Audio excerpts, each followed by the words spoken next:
Assalamualaikum warahmatullahi wabarakatuh. Kenalin, nama aku Diah Rabiatul Hidayah dengan NIM 20210161 dari kelas A2 PPSD 2020 IKIP Siliwangi. Di sini, aku akan kenalin kalian cara agar pidato lebih menarik. Simak ya. Sebelum pada topik pembahasan, kita harus tahu dulu apa itu pidato. Nah, apa sih yang terlintas di benak kalian ketika mendengar atau melihat kata pidato? Sampai di orang banyak? Orasi? Atau mungkin kalian pernah diberikan satu kesempatan berpidato?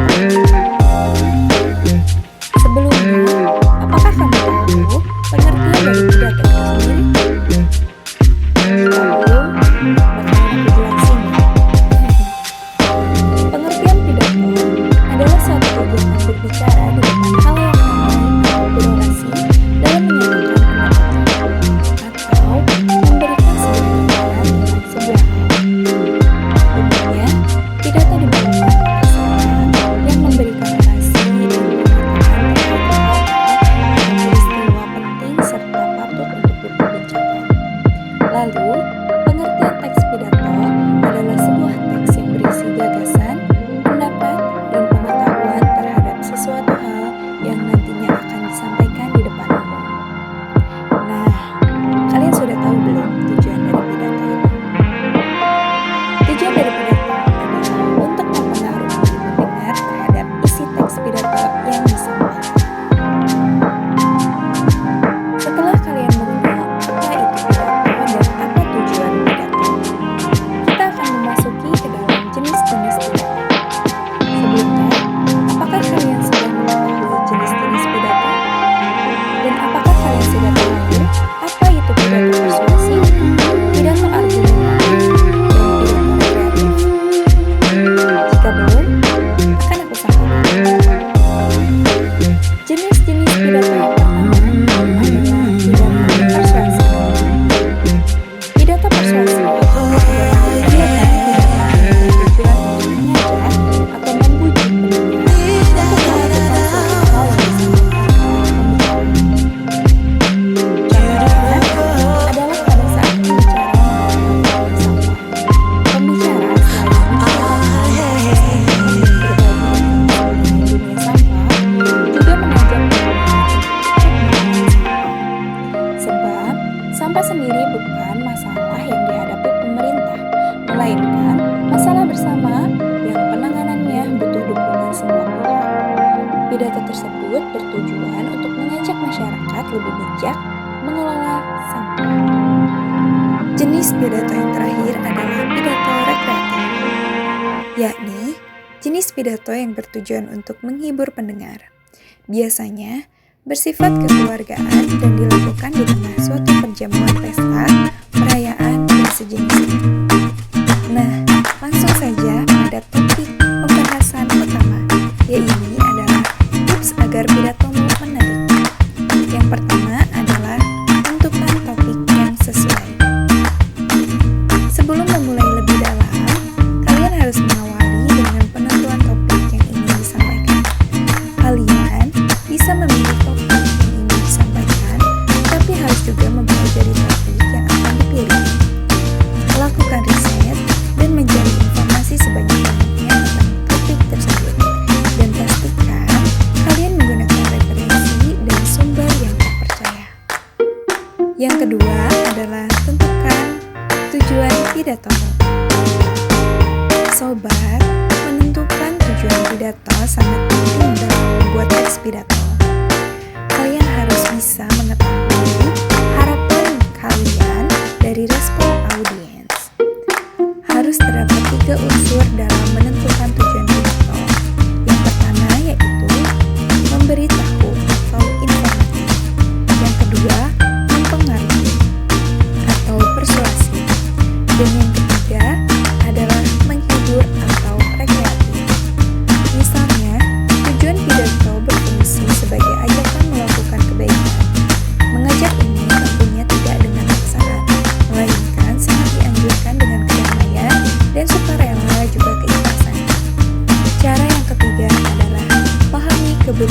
audiens. Cara membuat teks pidato selanjutnya yaitu kalian harus bisa memahami audiens untuk pidato yang tepat sasaran, tema atau topik pidato yang harus sesuai dan relevan dengan golongan audiens yang kalian tuju. Jangan sampai kalian membuat teks pidato mengenai hukum HAM ke audiens yang anak sekolah dasar. Itu tidak tepat sasaran. Cara yang keempat adalah buatlah teks pidato yang dalam porsi cukup. Kalian dalam membuat teks pidato jangan terlalu panjang dan jangan terlalu pendek. Karena jika terlalu panjang dan berisikan banyak poin, maka akan membuat audiens bosan dan juga kesulitan meresap inti materi dari pidato kalian. Jangan juga terlalu pendek, karena dikhawatirkan tidak akan sampai pada maksud isi teks pidato. Yang kelima adalah kembangkan naskah pidato. Nah, langkah terakhir dalam cara membuat teks pidato adalah mengembangkan naskah pidato. Setelah melakukan beberapa langkah di atas, kalian sudah bisa memulai untuk melakukan naskah pidato. Kalian bisa mengembangkan naskah pidato sesuai dengan struktur pidato dan poin-poin yang penting yang kalian dapatkan dari langkah-langkah sebelumnya. Di sini akan kulampirkan contoh video pidato. Selamat menyaksikan ya.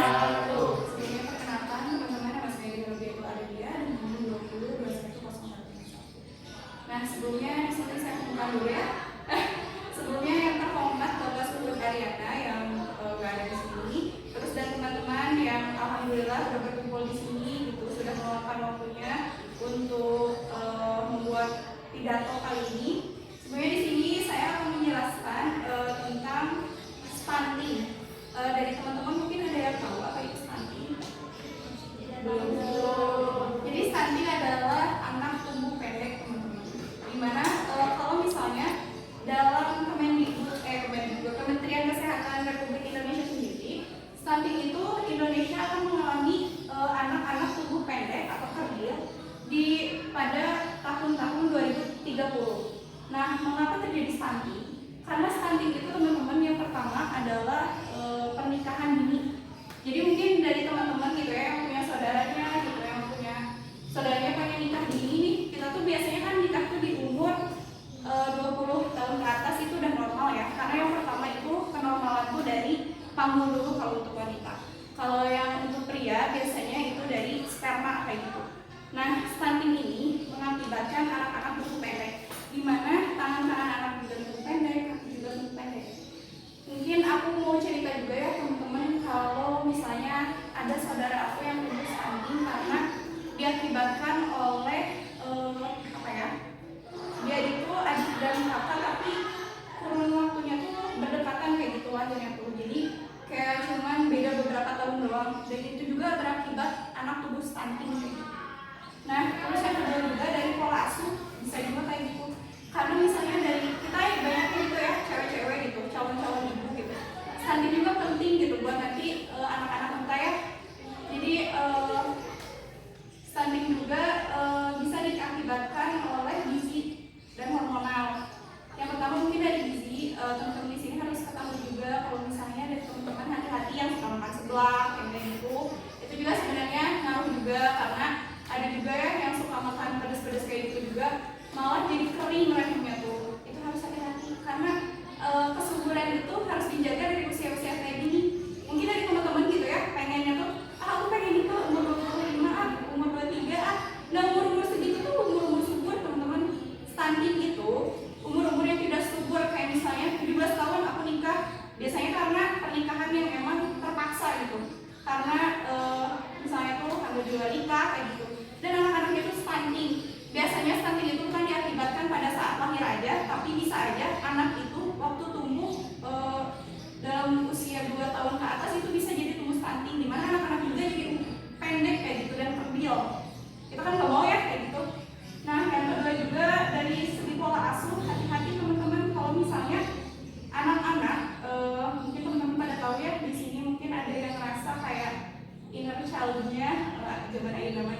kayak bapak misalnya atau misalnya sosok ibu gitu, itu kan mungkin rasa kesepian kalau di rumah teh. Nah itu juga hati-hati teman-teman, mungkin di sini ibu-ibu gitu ya.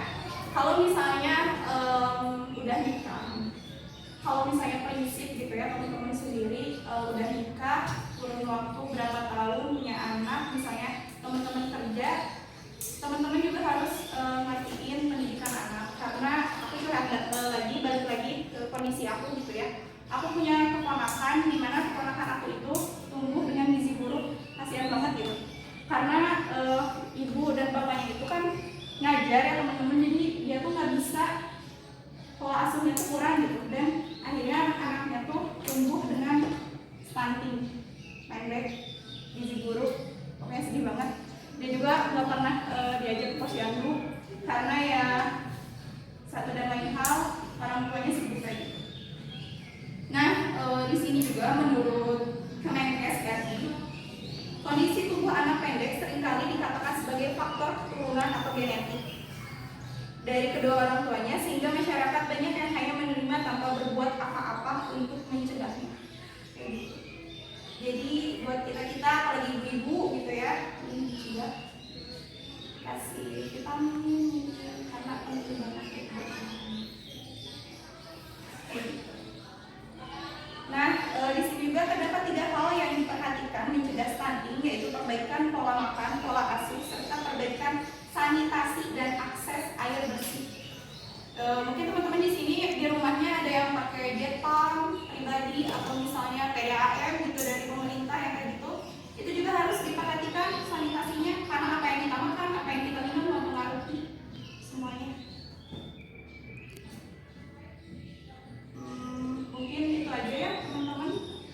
Makasih. Assalamualaikum warahmatullahi wabarakatuh. Nah, itulah video cara agar teks pidato benar. Terima kasih telah menonton. Sampai jumpa di video selanjutnya.